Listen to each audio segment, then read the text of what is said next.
pagi Bapak Ibu sekalian. Selamat menikmati akhir pekan bersama keluarga. Salam jumpa dalam sapaan sahabat dengan tema skala prioritas yang diambil dari Matius 6 ayat 33 hingga ke 34. Bunyinya demikian. Carilah dahulu kerajaan Allah dan kebenarannya, maka semuanya itu akan ditambahkan kepadamu. Sebab itu janganlah kamu khawatir akan hari besok, karena hari besok mempunyai kesusahannya sendiri. Kesusahan sehari cukuplah untuk sehari. Bapak Ibu, banyak suka duka yang kita alami di dalam tahun 2021. Terutama yang sangat kita rasakan adalah perubahan pola kehidupan kita secara keseluruhan, dari normal menjadi new normal, serta banyaknya perubahan-perubahan di dalam kualitas kehidupan kita. Tentunya kita harus lebih hati-hati, dan kualitas kehidupan tersebut cenderung menurun dalam melakukan aktivitas kita sehari-hari. Tentunya karena adanya kekhawatiran akan penularan COVID-19 ini. Dibandingkan tahun sebelumnya dan sebelumnya tentu tidak sebebas seperti dahulu lagi. COVID-19 ini masih ada di antara kita dan bahkan bermutasi serta memiliki perubahan-perubahan dengan gaya penularan dan ciri yang berbeda-beda.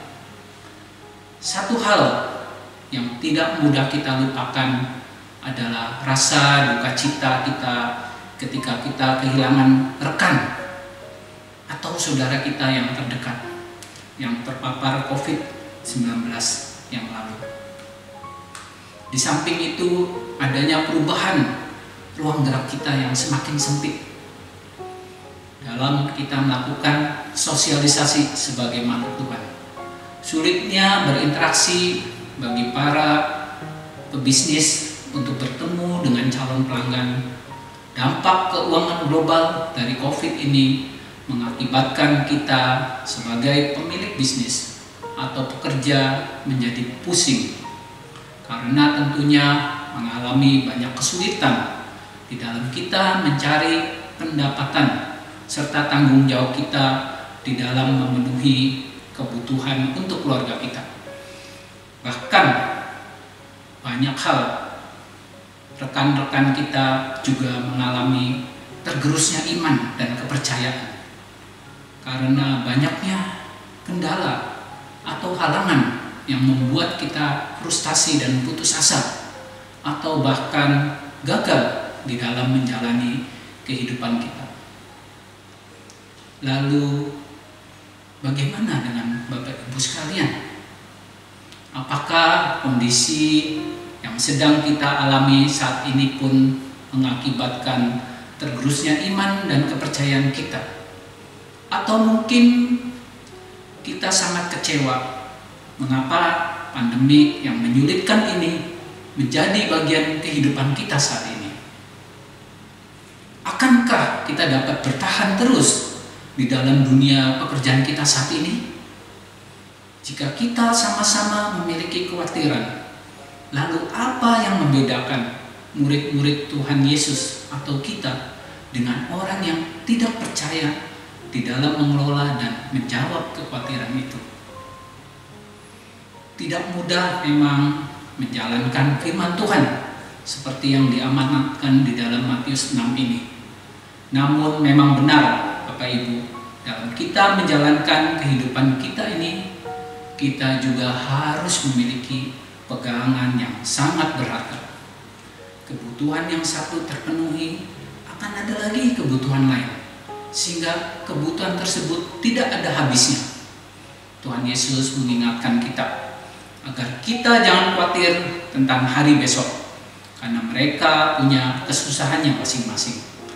Terlebih agar dalam menjalankan kehidupan keseharian kita harus memiliki skala prioritas untuk mendahulukan kepentingan atau kehendak Allah daripada kepentingan-kepentingan kita lainnya yang tentunya tidak pernah ada habisnya. Dan biarlah Allah yang mengerjakan kemudian untuk melengkapi kekurangan dan kelemahan kita. Belajarlah untuk melihat dengan cara pandang Allah, untuk mencari dan memenuhi kekhawatiran hidup kita, atau yang disebut dengan Christian worldview. Memang tidak mudah mengetahui kehendak Allah di dalam kehidupan kita, apalagi bila kita tidak mau mencari kehendak Allah di dalam kehidupan kita. Dengan setiap hari kita merenungkan firman Tuhan, baca gali Alkitab, berdoa dan bersaat teduh sejenak sebelum kita memulai aktivitas kehidupan kita setiap hari, sehingga Bapak Ibu, kehendak Tuhan boleh nyata di dalam kehidupan kita. Keintiman dengan Tuhan dan menjadi pelaku firman tentunya bernilai kekal. Sementara yang ada di dunia ini sifatnya tidak kekal atau sementara. Apa gunanya seseorang memiliki seluruh dunia tetapi kehilangan nyawanya? Nyawa tentunya di sini bukan selalu berarti mati jasmani, tetapi lebih diartikan kepada mati secara rohani. Karenanya segala sesuatu akan berakhir kepada kematian kekal. Menjalani tujuan hidup dengan benar, mempercayakan penuh pada penyertaan Tuhan yang akan memberikan kekuatan, damai, sukacita, dan berkat dengan fokus kepada Kristus merupakan hidup yang memprioritaskan Tuhan. Ciri lain kehidupan yang memprioritaskan Tuhan adalah hidup yang tidak hanya berfokus kepada diri sendiri, melainkan juga peduli kepada orang lain, kepada sesama kita. Tuhan sendiri yang akan menyertai dan memenuhi kehidupan keseluruhan kita. Sebaliknya, menjalani kehidupan tanpa prioritas kepada Allah akan membawa dampak kepada kebinasaan kekal.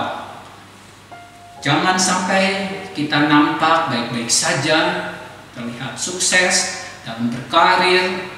Tentunya iblis pun mungkin bisa memberikan hal tersebut kepada kita.